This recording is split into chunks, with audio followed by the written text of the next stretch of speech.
사사기는 죄와 타락, 회복이 반복되면서 더 깊은 타락으로 나아가는 나선형 구조를 가지고 있는데요.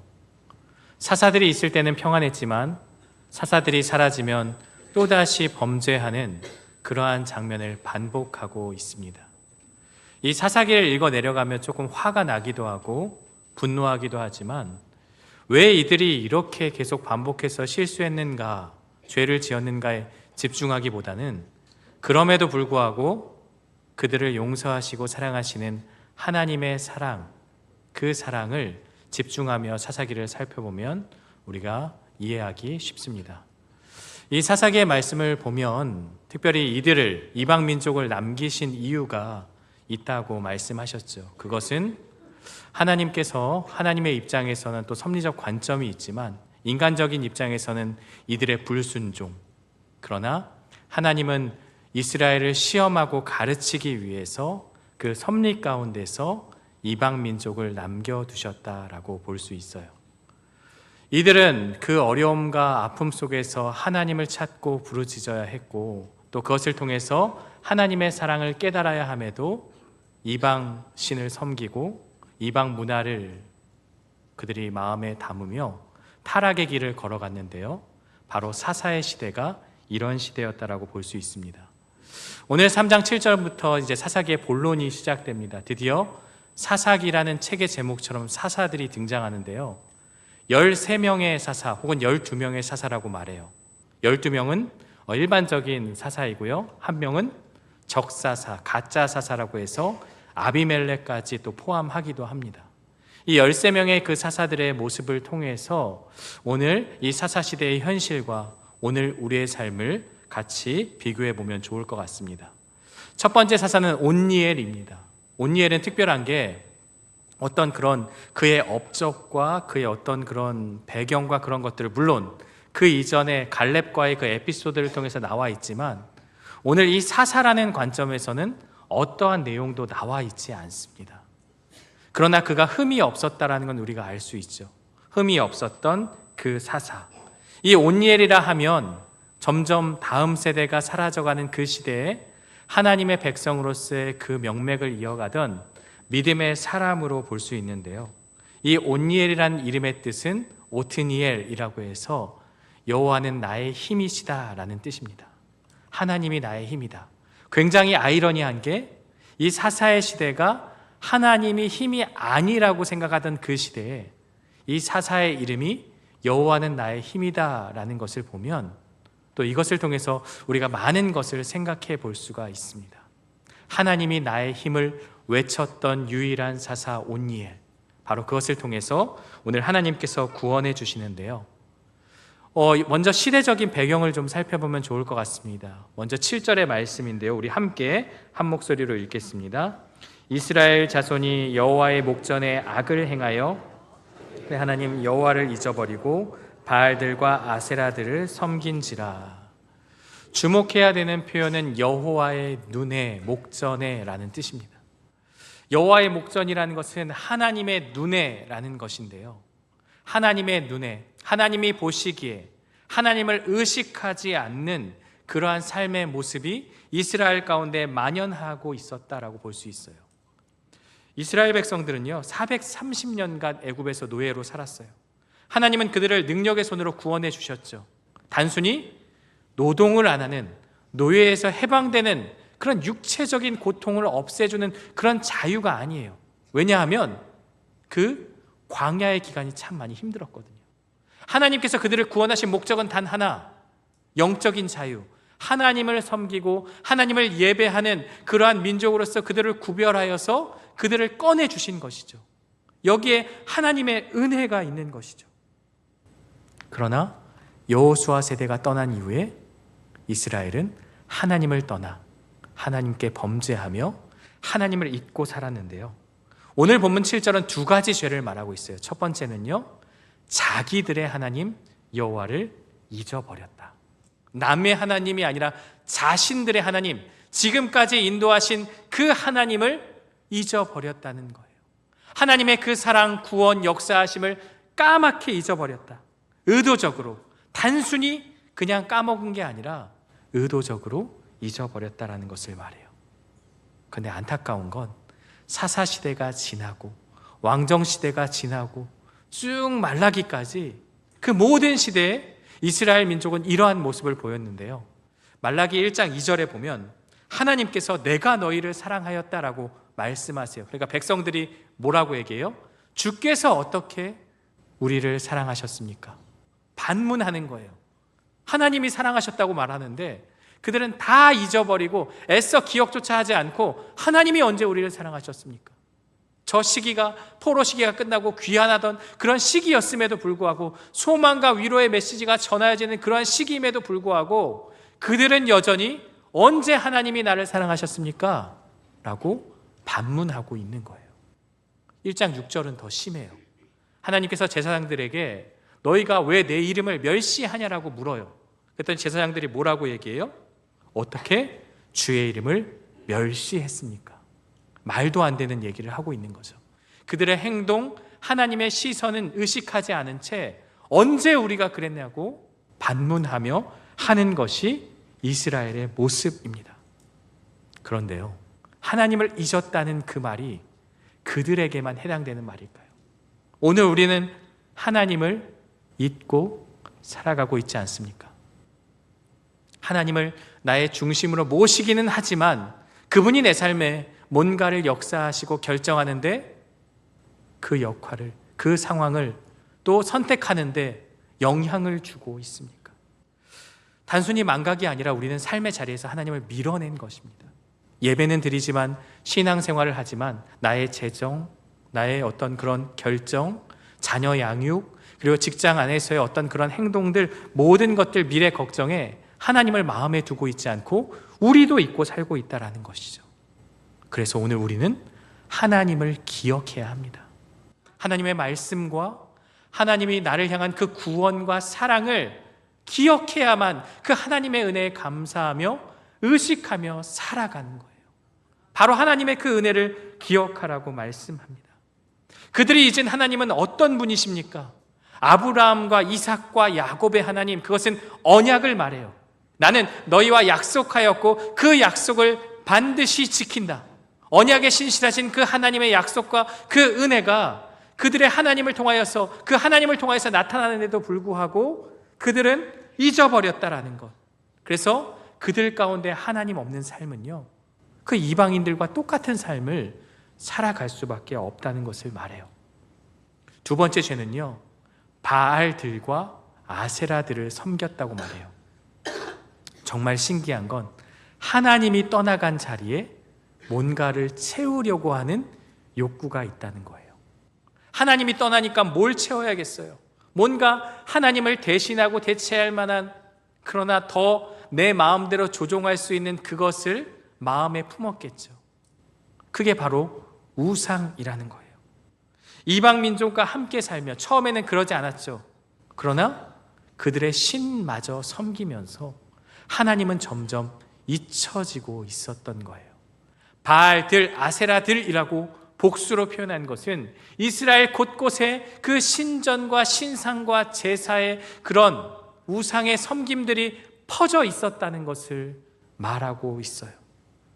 이스라엘이 가나안에 들어가 보니까 너무 좋은 거예요.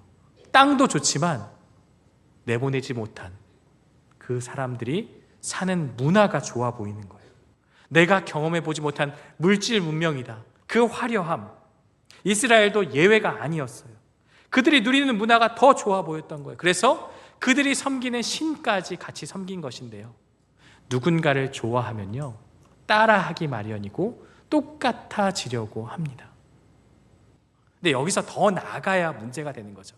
이것이 문제가 아니라 더 좋아지면 그 사람이 하는 것, 그 사람이 하는 행동, 심지어 그 사람의 종교까지도 따라갈 수 있는 게, 이게 우상화될 수 있는 게 그것을 우리에게 말하고 있어요. 우리가 믿음을 떠나는 것은 자유입니다. 말씀을 듣지 않는 것도 자유이고 교회에 나오지 않는 것도 자유입니다. 그런데 그 자유 가운데는 반드시 책임을 묻게 돼 있어요. 그 책임, 그 결과, 오늘 이스라엘에게는 무엇입니까? 우리 8절 말씀인데요, 여호와께서 이스라엘에게 진노하사 그들을 메소포타미아 왕 구산 리사다임의 손에 파셨으므로 이스라엘 자손이 구산 리사다임을 8년을 섬겼더니, 하나님께서 진노하사 그들을 구산 리사다임의 손에 파셨고 이스라엘은 그를 8년 동안 섬기게 됩니다. 이 원인이 무엇입니까? 하나님을 떠난 결과죠. 하나님께 순종하지 않은 결과죠. 이스라엘의 모든 고난은요, 이유가 있어요. 하나님을 떠났을 때 이러한 일들이 발생하는 것이죠. 그래서 그들을 깨우치기 위한 도구로 구산 리사다임을 사용하신 것인데요. 구산 리사다임이라는 이름의 뜻은 두 배로 악한 구산이라는 뜻이에요. 리사다임이 두 배로, 곱절로 악한. 하나님을 떠난 결과가 엄청나게 악한 그 왕을 통해서 압제를 당하게 된 것이죠. 메소포타미아의 그 왕이라고 했어요. 메소포타미아는 두 강 사이의 땅인데, 우리가 학교에서도 배웠죠. 문명 가운데서 유프라테스 강과 티그리스 강 그 사이에 있는 비옥한 그런 땅을 말하는 거예요. 물론 학자들은 여기가 거기가 아니다라고 주장하기도 하지만 대부분은 메소포타미아다라고 그렇게 해석을 합니다. 이 지역은 문명의 발상지이며 수많은 민족이 차지하려던 민족, 그러니까 그 왕은 얼마나 강한 왕이었겠습니까? 근데 가나안과는 어느 정도의 거리가 있었어요. 더 좋은 땅들을 탐할 수도 있는데 굳이 가나안을 점령한 이유는 금전적인 이득과 어떤 그런 정치적인 목적보다는 하나님이 그를 사용하셨기 때문입니다. 이방 나라의 왕도 하나님이 사용하신다는 것이죠. 하나님을 떠난 자리가 자유로울 줄 알았지만 전혀 자유롭지 않았어요. 사람들은 신앙을 버리면 자유롭고 편할 거라고 생각하지만 더 갈급해지고 더 평안과 안식이 사라지는 그러한 모습을 마주하게 돼요. 사실 순종의 대가보다 불순종의 대가가 훨씬 더 고통스럽습니다. 하나님의 말씀에 순종하는 것이 번거롭기는 하지만 괴롭지는 않습니다. 하지만 내 뜻대로 사는 삶은 괴롭고 힘들다는 거죠. 이들이 드디어 고통 가운데서 절망 가운데 소리를 지릅니다. 아! 이러고 소리를 외치는데요. 그러나 이들의 부르짖음, 그 부르짖음은 진정한 회개의 부르짖음은 아니었던 것이죠. 우리 9절 말씀을 함께 한 목소리로 읽겠습니다. 이스라엘 자손이 여호와께 부르짖음에 여호와께서 이스라엘 자손을 위하여 한 구원자를 세워 그들을 구원하게 하시니 갈렙의 아우 그나스의 아들 온니엘이라. 여기서 부르짖음에라는 표현을 주목해야 하는데요. 원어로 자크라고 합니다. 이는 회개하면서 참회하면서 하는 그러한 부르짖음이 아니라 그냥 고통 가운데 나오는 그런 신음에 가까운 것이죠. 옆구리에 가시가 되어 찌르는 것이 이것이구나. 하나님을 떠난 것이 이런 결과구나. 하나님께 돌아와 회개하고 하나님을 섬겨야지라는 회개의 고통의 소리가 아니라 그냥 나 못 살겠어요. 하나님 살려주세요라는 그러한 고백이라는 거죠. 진정한 회개의 고백이 아님에도 불구하고 감사한 건 하나님은 그 소리를 들으시고 그들을 구원하여 주셨다는 데 있습니다. 더 벌을 받고 더 압제를 당하라가 아니라 하나님은 그 고통의 소리를 외면하지 않으시고 사랑으로 그들을 구원해 주시는데요. 우리가 기도하면서 하나님의 응답을 받고 또 우리의 구원에 대해서 생각할 때 우리의 기도가 완벽하고 정확하고 명확하고 내 기도의 시간이 길고 내가 수없이 많은 시간을 기도했고가 아니라 그 기도의 응답과 모든 것은 하나님의 성품, 즉 인애와 자비와 긍휼 때문이라는 것을 우리는 기억해야 합니다. 이들이 지금 고통에 신음한 것이 회개의 기도는 아니었지만 하나님은 그 성품으로 말미암아 들으시고 반응하시고 구원하여 주신다는 것이죠. 그래서 한 구원자를 세워주시는데 바로 온니엘이라는 사사입니다. 이 사사라고 하는 것은요, 원어로는 쇼페팀이라고 해서 사사들 또 재판관이라고 해요. 우리가 판관, 포청천 뭐 약간 그렇게 생각도 많이 하는데 그래서 가톨릭에서는 판관기라고 이 사사기를 묘사하기도 합니다. 그런데 이 재판만 하는 것이 아니라 전쟁에서도 지휘관으로서 나아가죠. 그래서 이 사사에 대해서 그냥 사사라고 표현하기보다는 우리가 정확하게 한번 표현을 해본다면 의사결정의 최종 책임자이다라고 표현하면 적합할 것 같아요. 그들이 민족이 곤경에 빠졌을 때 누군가 하나님께 부르짖고 하나님을 결정하고 하나님을 붙잡아야 될 그 의사결정의 책임자가 바로 사사였다라고 볼 수가 있습니다. 이 사사에는 몇 가지 특징이 있어요. 내가 하고 싶습니다라고 손들고 할 수 있는 게 아니죠. 하나님이 선택하시고 부르셨을 때 사사로 임명을 받을 수 있어요. 개인적인 어떤 인기 투표도 아니고요, 나의 어떤 자원도 아닙니다. 하나님께서 부르셨을 때만 가능한 일이죠. 두 번째는요, 전쟁을 치를 때 자신의 능력이 아니라 하나님의 능력으로 싸우는 자가 사사입니다. 우리가 삼손을, 저도 어릴 때 정말 머리카락에 힘이 있는 줄 착각했습니다. 머리가 뽑혀서, 머리가 없어서 그가 힘을 발휘하지 못했다. 그러나 하나님의 영이 떠난 것이거든요. 하나님이 함께 할 때 그 능력이 임하여서 그가 마지막 죽을 때 그 사사로서의 역할을 감당할 수 있었습니다. 세 번째는요, 사사들이 치르는 전쟁은 하나님의 전쟁이라는 거예요. 자신의 능력과 힘으로 싸우는 전쟁이 아니고, 그래서 자신의 어떤 공로를 내세울 수가 없어요. 하나님의 전쟁이기 때문에 하나님의 이름으로 나아가고 하나님께만 영광을 돌릴 수 있는 것이죠. 그게 바로 사사의 모습입니다. 마지막 네 번째는요, 임무가 끝나면 조용히 사라지는 게 사사예요. 세습을 하지 않아요. 그 자녀들에게 그것을 물려주지 않아요. 그냥 조용히 임무가 마치면 사라지는 것. 그래서 종합하면 사사는 하나님이 필요할 때 사용하시고 그 임무를 마치면 조용히 사라지는 것이 사사다라고 보면 좋을 것 같습니다. 그럼 왜 온니엘인가 질문이 생겨요. 왜 하필 온니엘을 선택하셨을까? 많은 사람 중에 그를 구원자로 세운 이유는요, 하나님이 선택하셨기 때문입니다. 우리는 사사기를 보면서 사사가 주인공이 아니죠. 사사는 도구일 뿐입니다. 하나님께서 쓰신 청지기로서 그 역할을 감당하는 도구였던 거예요.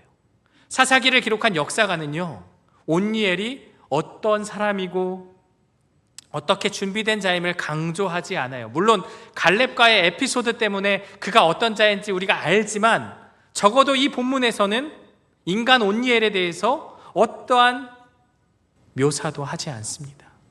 그가 누구의 아들이고 그것만 이야기하지만 어떠한 얘기도 하지 않아요. 오히려 잘 보시면 구산 리사다임이 더 많이 나와요.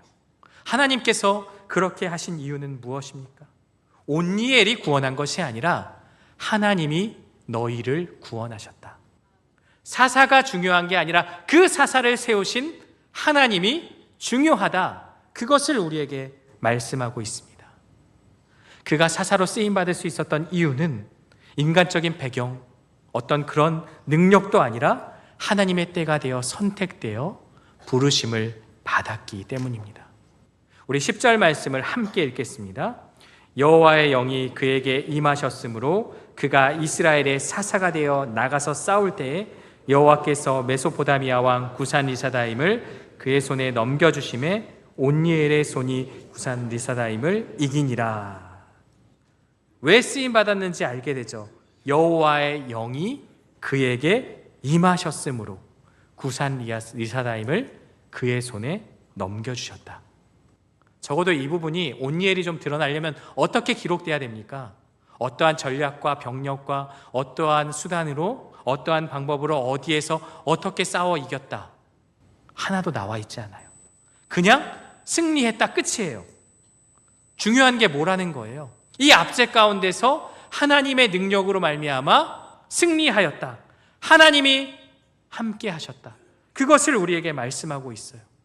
흥미로운 부분은 이 손이라는 것인데요, 8절에 보면 구산 리사다임을 내 손에 이스라엘을 파셨어요, 하나님은. 그런데 이제 10절에서는 구산 리사다임을 온니엘의 손에 넘겨주셔서 온니엘의 손이 그를 이겼다.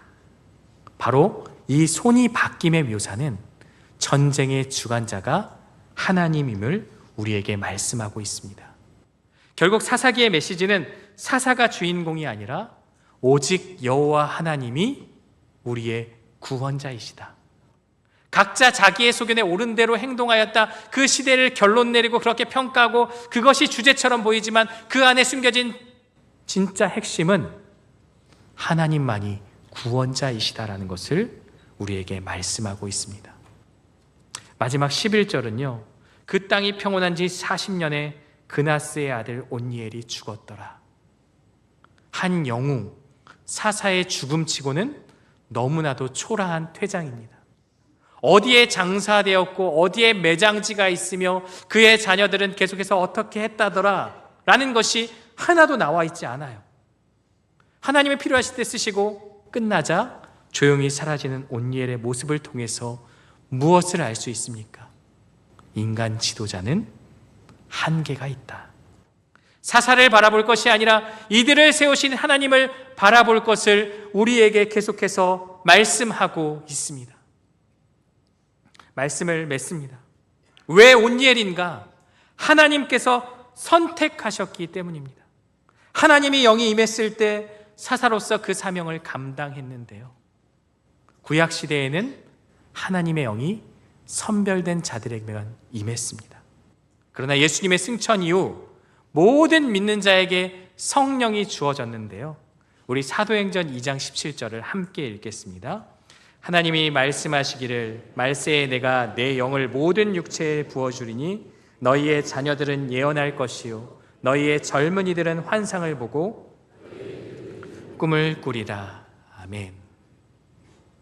저에게 이 말씀은 의미가 있는 본문의 말씀입니다.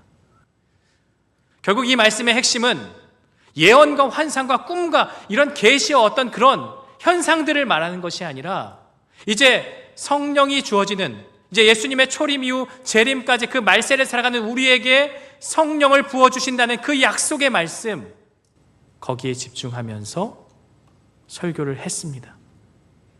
제가 잘못했다면 이 자리에 없겠죠. 굉장히 떨었지만 그 말씀을 중심으로 풀었던 기억이 있습니다. 구약시대에는 선별적으로 하나님의 영이 임했지만 이제 예수님의 오심으로 말미암아 모든 믿는 자에게 성령의 능력이 부어졌습니다. 온니엘이라는 특별한 사람만이 아니라 바로 오늘 우리도 그 한 사람으로 부르심 받았고 나의 삶의 현장에서 그러한 사명을 감당하도록 성령이 우리에게 주어졌다는 것이죠. 오늘 우리를 하나님이 선택하셨습니다. 그리고 성령이 우리와 함께하고 있음을 믿습니다. 그렇다면 온니엘처럼 우리도 하나님의 사명을 감당할 수 있습니다. 내 힘이 아니라 하나님의 능력으로 말입니다. 오늘 하나님은 온니엘 같은 한 사람을 찾고 있습니다. 지금 나는 무슨 힘으로 살아가고 있습니까? 눈에 보이는 힘, 사람의 인정, 물질의 안정감, 세상의 지지에 기대어 살고 있지는 않습니까? 온니엘의 이름의 뜻처럼 여호와 하나님이 나의 힘이십니다 라는 고백처럼 살아가는 저와 여러분들이 되시기를 주의 이름으로 축원합니다. 그리고 그 한 사람이 내가 되어야 합니다. 세상과 타협하지 않는 작은 순종이 바로 그 한 사람으로 살아가는 시작입니다.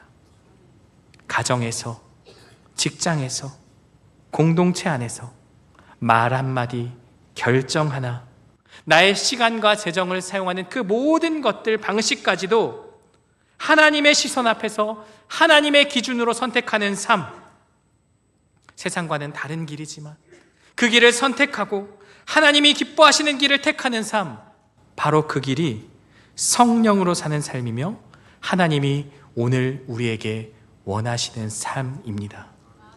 성령의 능력으로 하나님의 뜻을 살아가는 저와 여러분들 되시기를 주의 이름으로 축원합니다.